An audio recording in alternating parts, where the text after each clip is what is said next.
Okay, Megan. What? Guess what I read earlier?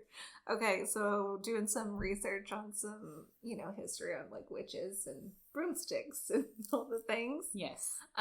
So flying witches linked to pagan rituals. Uh-huh.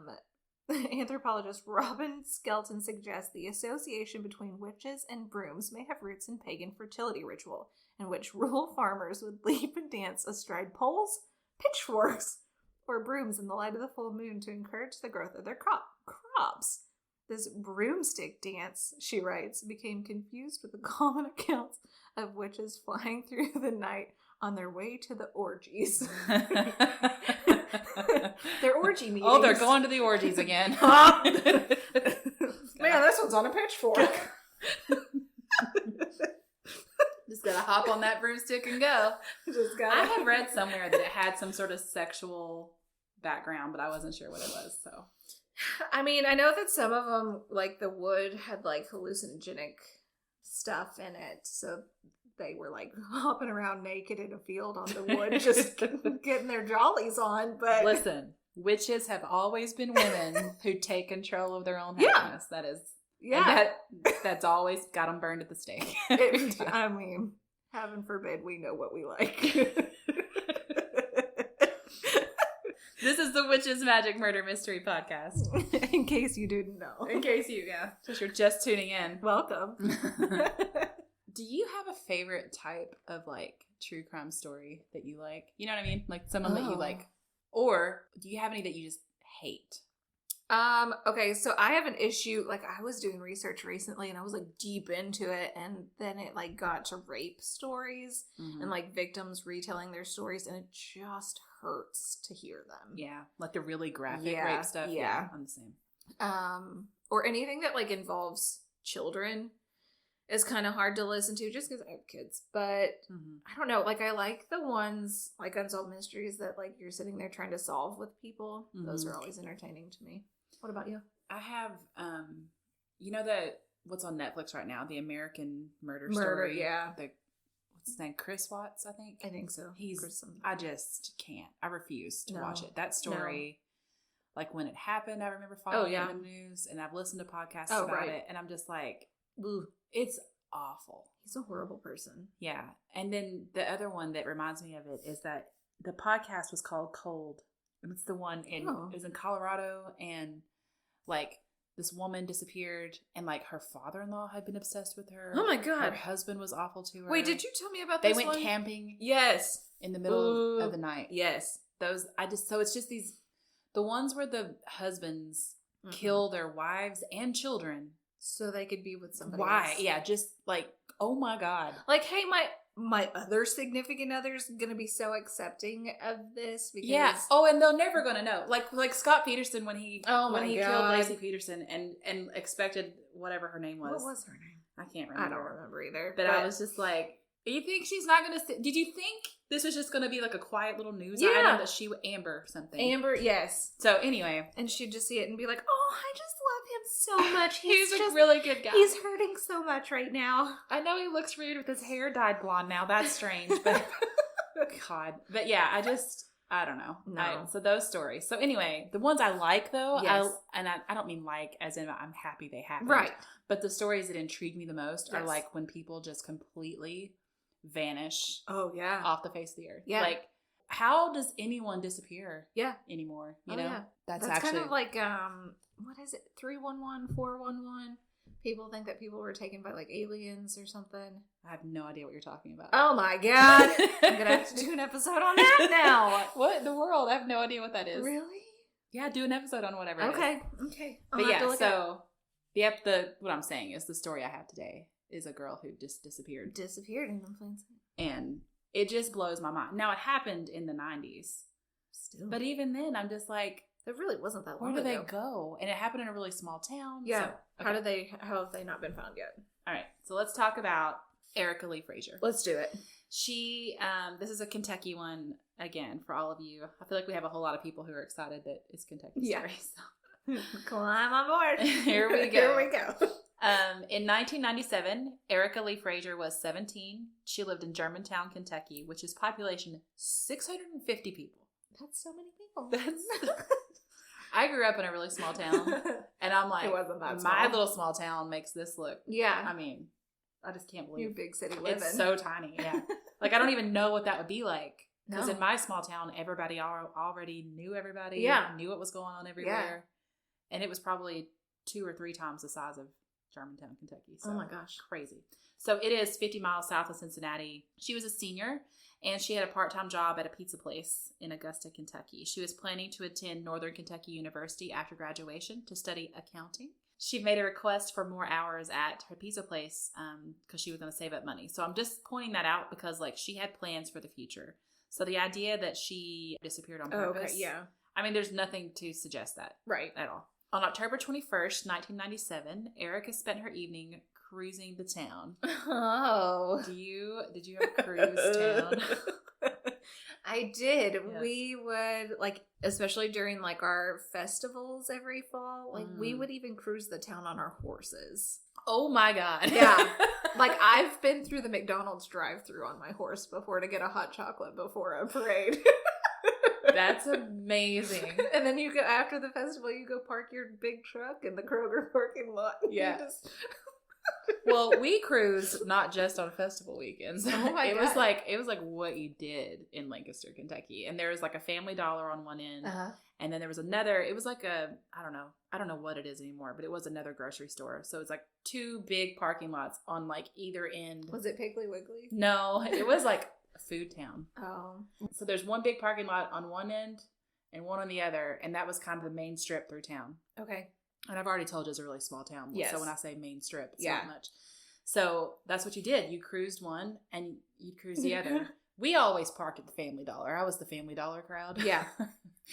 And it was, can you imagine being an employee that works there and like, what are these? No, because they all did it too. That's the other thing. Like, there was also a town square, and my parents grew up there. And so they said that, like, when they were in high school, you wouldn't cruise the square. You parked up at the square. Oh. But you didn't do that when I was in high school. You're too cool for this. Well, when I was in high school, the older people parked at the square still. Gotcha. So you don't go park there. No. So anyway. That's boring. I totally, just reading about this girl cruising town, I was like, oh, like, I loved that when I was in high school. I thought it was so fun. Your little Saturn. Yeah, and my little Saturn, my little purple Saturn. So, she was last seen during the 9 p.m. hour at the Video and Tan in Brooksville, Kentucky. Is that connected? It's a video and a tan. So you can go get your tan and rent a Blockbuster movie. Yeah. I think that's you remember the so Blockbuster? Small town. Yeah, we didn't have a block. We had a video. It was called Video Fantastic. That's amazing. And I had completely forgotten that till this very moment. We had a Blockbuster in Nicholasville, so we were a little... We didn't even have a McDonald's. You were talking about going to McDonald's. We didn't have McDonald's. We had a Dairy Queen. Hey, that's big stuff. Yeah. Well, we had Burger House. And if you all... It's a Burger House. Burger House is just a local thing, and it's been there since my parents were in high school, and it's amazing. It's such a dive. It looks like an old, like, 1950s burger joint. Oh, it's on I love 27. Those. Do they have milkshakes? Yes. Oh my god. They have peanut butter milkshakes. They have lots of milkshakes, but the peanut butter's the best. So anyway, if you're ever going through Lancaster, Kentucky, go to the Burger House. Owensboro has something like that, like the Little Dipper or the Big Dipper or something, and you can get like a hot dog wrapped in like cheese and stuff. Oh my like god. Bacon. I want to go to Burger House right now. Let's go after this. Okay. I'm down. So, Video and Tan. So she left the Video and Tan, headed home, never arrived there. Like, never got home. Oh. The last person who was seen with her said that she dropped him off at his home around 9 o'clock, and he hasn't seen her since. Huh. So... Was he videoing and tanning too? Or we'll get back to him. Where'd he come from? We'll get back to him. So there was all this talk in all the articles I read. They kept talking about how Erica had recently been hanging out with a rough crowd. So when she went missing, people thought, oh, she's just rebelling. Like, this is just typical teenager stuff. Yeah. Which I think is what anybody would think. Oh, yeah. Especially in a small town. In a small town, everybody's going to talk. Right. So Erica's black four-door 1988 Pontiac Bonneville SSE. I said all of that like I know I have no clue what that is. It was discovered unlocked and abandoned the following day, only 1 mile from Video and Tan. It was parked between haystacks on Franks Road. Oh. Her purse was inside the car with all her money and all the valuables intact. So, no robbery. Huh. Her car keys, at first they couldn't find them, but eventually they were discovered across the road covered in leaves. Somebody just like chucked them. I don't know. Like, that part's weird to me because I'm like, I get stuck on the car thing. Yeah. Because I'm like, did she pull off the road? Was something going on? on? Like, was she making out with the boy? Yeah. I mean, from a small town, I know how it works. Right. You find a little secluded place to park. So, like, there's a couple of haystacks. You can hide behind those haystacks. Oh, for sure. So, did she? Memories. So, memory lane. Did she pull off there and something happened then? Or did someone hide her car there on purpose? Oh. But, like, I feel like if someone drove her car there, why would they just pitch her keys across the road? Like, take them and throw them into a lake or something. Lorena Bobbitt tossing the peen across the car into the woods. Wasn't it out the bedroom window? No, she was driving and she took her hand that's out the window and chucked it over the hood of the car. You're the top of the car. God. That story. You know, sidebar. Checking peens. It's like the 10th sidebar of this episode so far. That's what we're here for. But when you really listen to the Lorena Bobbitt story now, it is so not what they portrayed it to be in the media. Oh, yeah. It blows my mind how they ripped that woman apart. Oh, yeah. And just made it seem like she was crazy. And, you know, I mean, I get to do what she did. She's angry. She's a little angry. It's above average rage. But I think she had endured so much systematic abuse. She was over it. She snapped. Oh, yeah. And had every reason to snap. Oh, He was horrible. Yeah. So I get... When then people make fun of Lorena Bobbitt, I'm like, listen. No, and then he financially thrived on that situation. Yeah. So listen, if you haven't thought about Lorena Bobbitt since years ago when that happened and it was a big joke, you should look it up now. And I think there's a documentary on it. There is. And I think True Crime Obsessed did that? Yes. Yeah, they did. And look it up because it's not what you think. The media twisted that story just because, obviously, to make it as big as possible, and it's not what you think. So let's get back to these keys. So either someone moved her car over there and then just like, I'm just going to pitch your keys over here. I don't know why you would do that. Yeah. I keep thinking she had the keys on her and like they fell. Dropped. Yeah. As they were in a struggle or something. I don't know. But they did say there was no blood, no signs of a struggle, no evidence of foul play. No like drag marks or anything in the field. The police said there's nothing in the car that would lead anyone to believe there was foul play. They weren't even able to find fingerprints. No foreign hairs, nothing in the purse. Absolutely nothing. They said nothing. Now here's another thing I wonder about. It's a population of 650 people. How many of this sort of thing had the police department dealt with? True. I mean, I don't know. And I mean, I don't even mean that as like... They're not capable of I just mean if you haven't dealt with it. Yeah. So because of this lack of evidence, her disappearance is considered a missing person case, not a criminal matter. She's never been heard from again. She was last seen wearing a purple sweater with 2 white stripes across the chest and extending down the sleeves, dark blue Levi's, and white Keds. Of course she was. That was It's exactly what everybody wore back then. I think I had that sweater. Yeah, that's what I was just thinking in my head. Mine was navy blue. It was like kind of frilly on it. Yes. Yeah. She also was wearing a Winnie the Pooh watch. I think I had a Mickey Mouse watch. I think I had a Tigger. But I remember being Tigger super into Eeyore. Even I loved Tigger. Yeah. And we're the same age. Like, she was 17 in 1997, so was I. So, it's weird to think about. So, God, how old am I? So, authorities do not believe that Erica left of her own accord. She has no history of running away. She was a good student. There was no indications of any trouble in her life. And like I said, she had all these plans to go to college. She was trying to get more shifts at work. So she's never been seen again. In 1998, so a year later, Sylvia Brown, the psychic. Listen, I'm not against psychics. No. At all. No. I'm all about that stuff. Oh my God. But I don't like Sylvia Brown. There's a redneck psychic. Did I tell you about her? No. I think she's out of like close to Lancaster.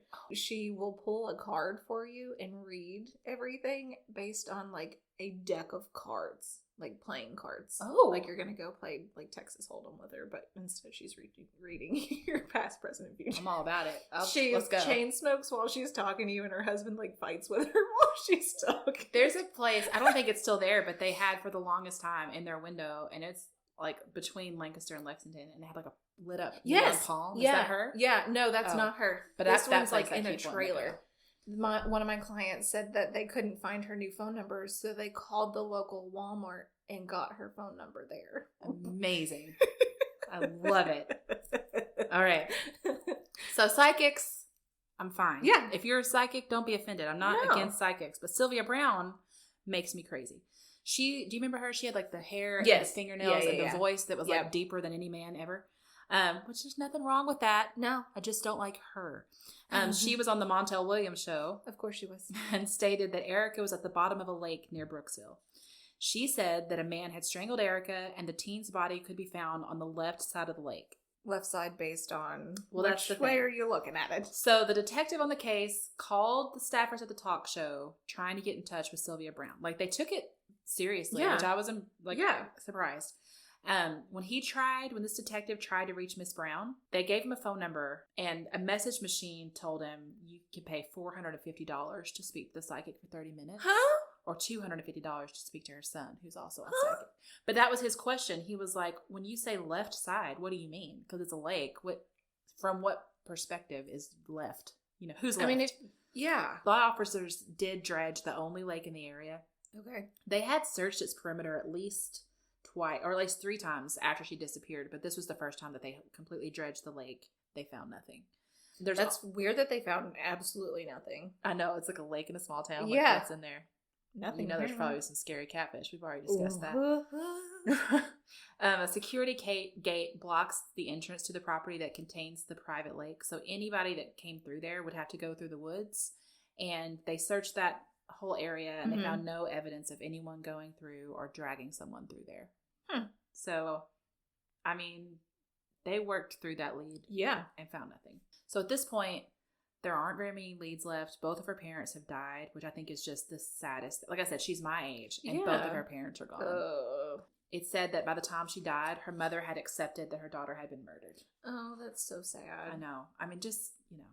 So the girl who was her best friend told Dateline, she's like, her life plans changed dramatically after Erica disappeared. She was too afraid to leave her house or go away for college. Which I think I would be. Yeah. Like, it just shifts your whole reality. Oh, yeah. So she said, I was supposed to go to the local university for college on a graphic arts degree, and I was too scared to leave, so I stayed home and I went to the community college, and I just never left. Oh. I know. So you think about just how it's like that whole ripple effect of how it impacts everybody. The investigator on the case said there have been at least 4 people who confessed to killing Erica, and all were false confessions. Why do people do that? Know. I mean, do they think that they're going to get out sooner, or do they like get a kick off? Is it just some weird mental illness? Yeah. Or they already, they're trying to negotiate a different sentence for a different reason. Yeah. Cadaver dogs have gone over like all the parking lots in the area. There's a lot of wells and places to dispose of a body in like Bracken, Robertson, and Mason County. But they say that like remains would have been found by now if her body was just dumped. So they think it's somebody like they buried her or heavily concealed her. So, oh my God. So let's talk about suspects. There's a profile by the FBI of a person of interest, a sociopath who may have had a history of animal abuse, strained family ties, and they may have been in jail at one time or another. They tend to keep to themselves so much that they have few friends and nobody they would confide in. They would be capable of killing someone and disposing of the body without ever feeling the need to share the information with anyone. They wouldn't brag about it. It's also believed the person was from the community, familiar with the area, and may still maintain a local address. I know. But while moving around a lot. By local, police were not limiting the address to Brooksville, but including surrounding communities and cities. I mean, again, small town. Yeah. How did someone do this? Well, that's like the Golden State Killer, though. Nobody knows. Yeah. It's just somebody who's like, if they do it and never tell anybody. Is this like a one-time incident, or is it like all the time? Are other people missing from that town? So, not that town that I could find related to this case, but I do have. So let's talk about like here's who we've got. Ooh. So remember the friend who said he rode home with her that night and she dropped him off at 9? Yeah. His name, Tannin video guy. The Tannin video guy. His name is Shane Simcox. So normally I wouldn't say his name because he's not officially been named by the police as a suspect. Okay. But he went to the news and said, "Police told me I'm the prime suspect." Oh man. Like he outed himself. Why? And police said that they didn't say that. And this whole thing. So that automatically makes me be like, what? Why would you do that? You're fishy. So, yeah. So he gave an interview the month after she disappeared to the Kentucky Post and said that police had told him he was the prime suspect. And they're like, hey, whoa, bud. Whoa. Police have never officially named him as a suspect. They've never named anybody as a suspect. He was, along with several others, labeled as a person of interest. Well, yeah, because he was the last one with her. Right. You have to be. Yeah. So when Simcox was asked to take a polygraph test, he refused. He said, I'm not going to take that because of how police have treated me.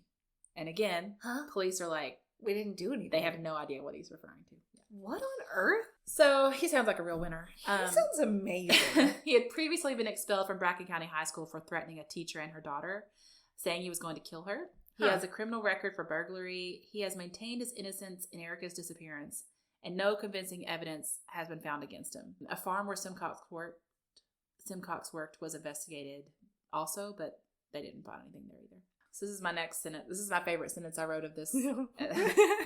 Ready? Yep. Undaunted by her earlier failure with that lake bullshit, Sylvia Brown continued to appear. She's back? She's back. Oh my God. She continued to appear on the Montel show. I think she regularly appears on the Montel show. And maybe on other stuff too, but This is where she's found. She's on the Montel show again. She's not getting enough phone calls. And she allegedly had $450 for 30 minutes. Do you all want to call us and talk to us for $450? That's our Patreon. Join the Patreon. We don't have a Patreon. We don't. So allegedly she hinted that another man who was a friend of Erica's and whose name I'm not going to say, you can look at it. You can find it if you go looking. She said that he was responsible for Erica's disappearance. That man subsequently committed suicide. Oh, no. So saying those two things together make it sound like, oh, one must be related to the other. Mm-hmm. But actually, police have said it was a domestic situation that had nothing to do with Erica. It was a murder-suicide in which he also killed his wife. Ugh. The police had already cleared this man as a suspect in Erica's disappearance because he had an alibi for that night. I don't have any other detail. I'd be so curious, who was the alibi? Was the wife the alibi? Yeah. What, Yeah. The fact that he did kill his wife, obviously there's something wrong there. Right. But as far, the police have said it's not him. Someone has stabbed their husband over him not eating a chili dog and giving it to his actual dog before in Lexington. So, anybody will do anything at this point. The most random I facts. do. And I love it. That's what I'm here for. But yeah, anybody's capable of anything. Yeah. Okay, so this last one is it's going to take me a while to get through. I'm ready. I'm here for it. Got my coffee. So there is a suspected serial killer named Christopher Below, and he operated suspected serial killer. They think... Has he killed anyone? He has confessed and been convicted of one. Okay. But there's multiple, possibly? Yes. So I'll talk about... so he operated in Ohio, Indiana, Kentucky area. Ooh. If all the women they think he murdered are actually his murders. My God. So he was sent to prison in 2004 for the murder of Catherine Fetzer in Medina, Ohio. So Catherine Fetzer was 26 years old and married. She left a note for her husband that said she was going to go to the mall, and then nobody ever saw her again. The investigation led to her coworker, Christopher Below, who was originally from Henderson, Kentucky, but was living near Medina at the time. They were reportedly having an affair. Oh. He initially denied any involvement in her disappearance.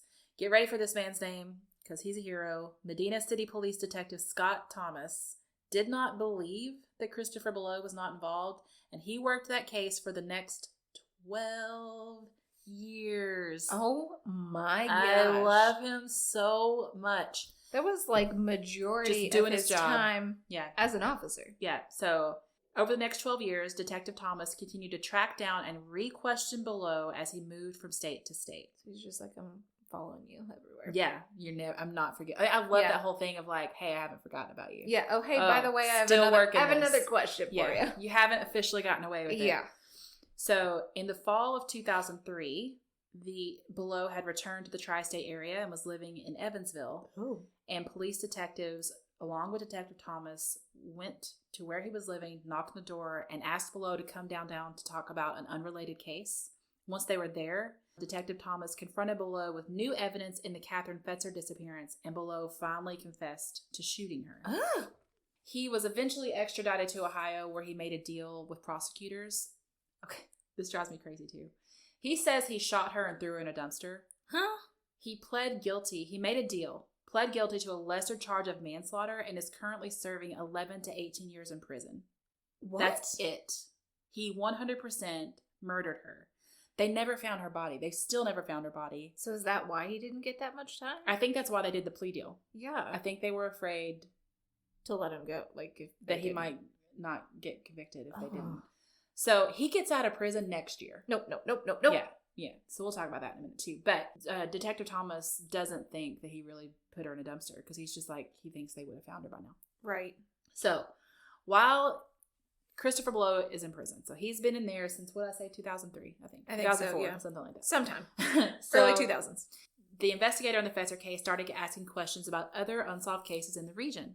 Detective Thomas says the more he dug into Below's life, the stranger it got. Yeah. He calls Below a pathological liar, a sociopath, an extreme manipulator. I have met a few pathological liars, and it is so hard to keep up with them. What's so weird about it, I had also, same, and like a pathological liar combined with narcissism. And it's like this whole thing of, I one time I got in this like web with one of them. Yeah. And I was like, what is the point of this? Like, I'm coming to you with like, here's all the facts. Yeah. Here's everything you've lied about. I'm sitting here right in front of your face.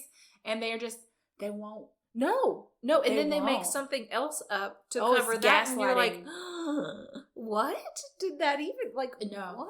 And then, again, you come back around to like, why are you doing this? Yeah. Like, what? There's not even like they have something to gain. It's just, they just want to lie. Yeah. It's the weirdest. It's so weird. So, Below had bragged to friends that he knew how to get rid of bodies, and his philosophy was no body, no crime. No. Detective Thomas says that because Chris Below worked as a truck driver for some time, he could have ties to other cases in other parts of the country too.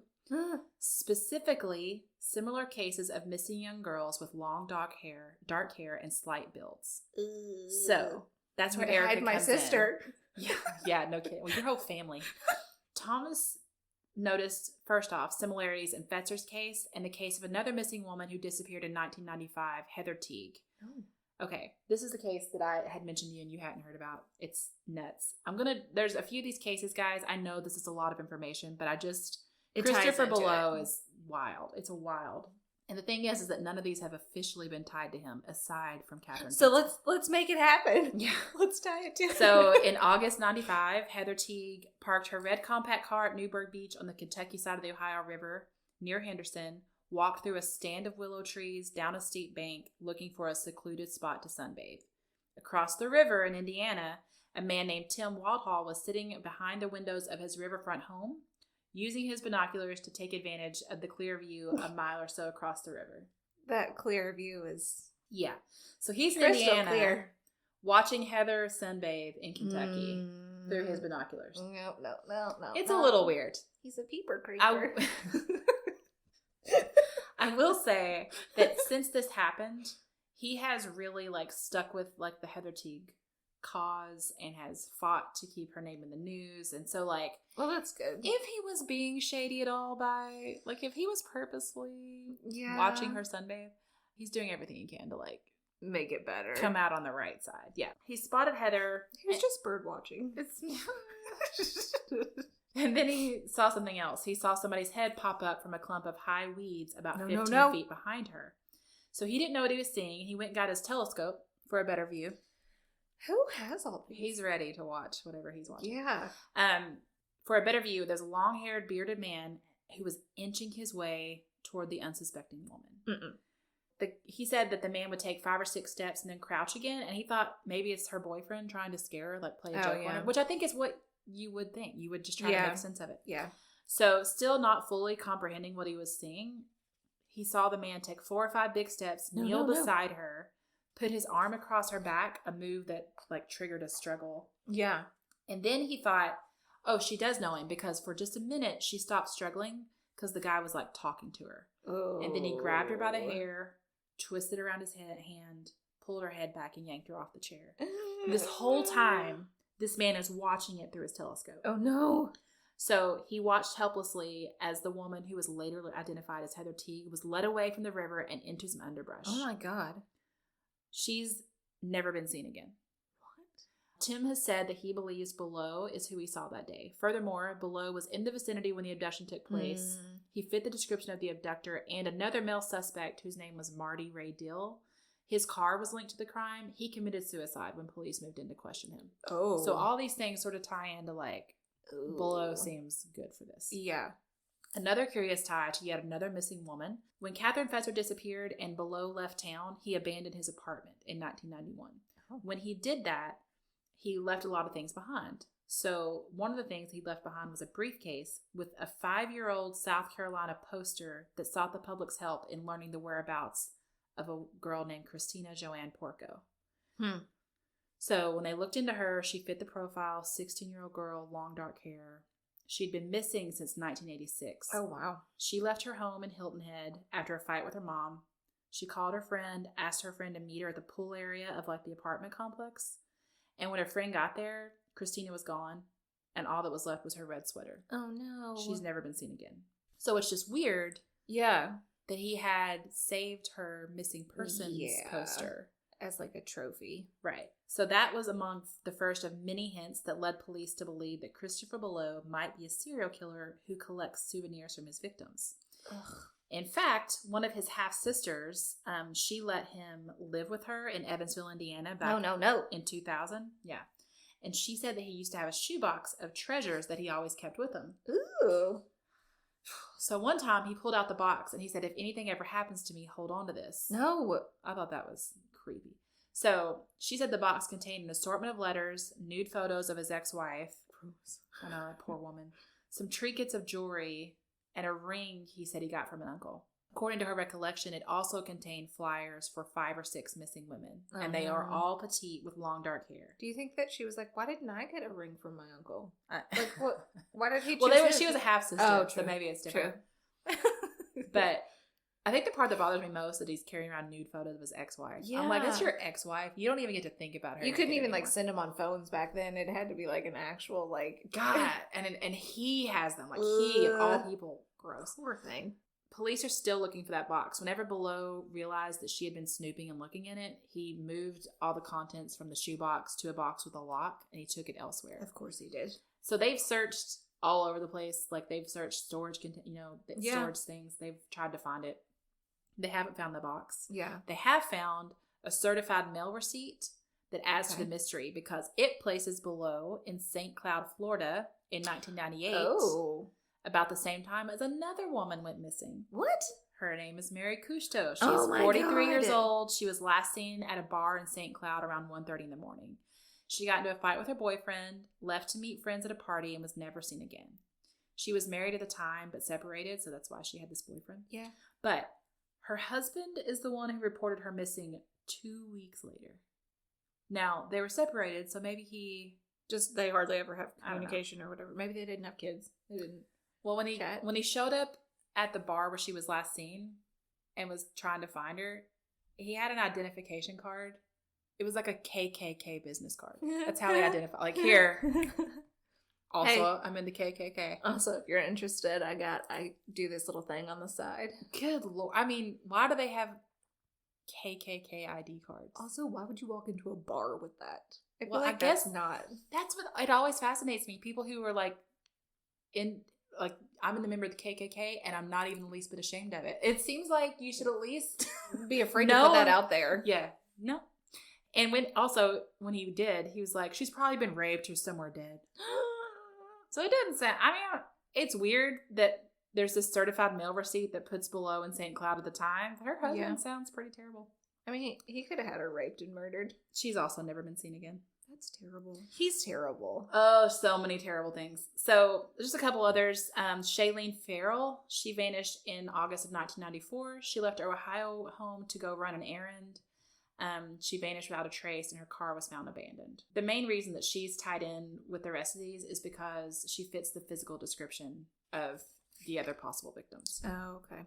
And then there's Laney Gwener, who mysteriously vanished from a bowling alley in Fairfield, Ohio in late December of 97, 2 years after Heather disappeared. Her body was found in 1998 in the Ohio River. Her murder remains unsolved and her car has never been found. Huh? I thought that was like her whole car disappeared. How? But, I did see, as of August 2020, a sonar had picked up the image of an older model 2-door car in the Ohio River, and that would match very vaguely the description of her car. Right. So it might be hers, but they have to wait for a Ohio dive team. River is so big. Like, can you imagine how many cars are in that?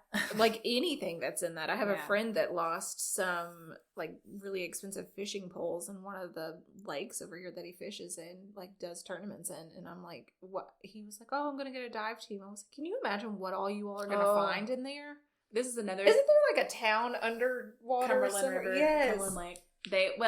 Like they flooded the town basically to make Cumberland Lake. And we've already talked about how we don't like swimming in like water where we can't see things. Yeah. Partly because I'm a murderino, but like again, what if a body like what's that movie? I think about that. Where think she's there's like dead in bodies the in this lake for yes. sure. Oh my god! Can you dead imagine one bodies like way down the bottom of the brushing lake. up against you?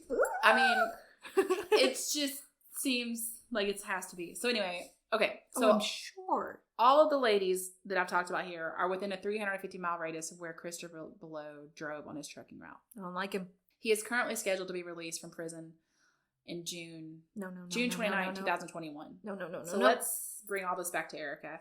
She does fit the profile as far as physical appearance and the circumstances of her disappearance. If you look at all the others, all of them except for Laney, they disappeared. Their body was never found. Mm-hmm. Heather Teague, I don't even think we would know. Like, it's just such a random thing that guy had his binoculars and was watching from the other side of the river. Yeah. And happened to see her get abducted. Otherwise, it would be the same thing. Right. Like, no one really maybe knows it would what be happened tied, to maybe any it of wouldn't. them. Yeah. Like, all of them just simply disappeared.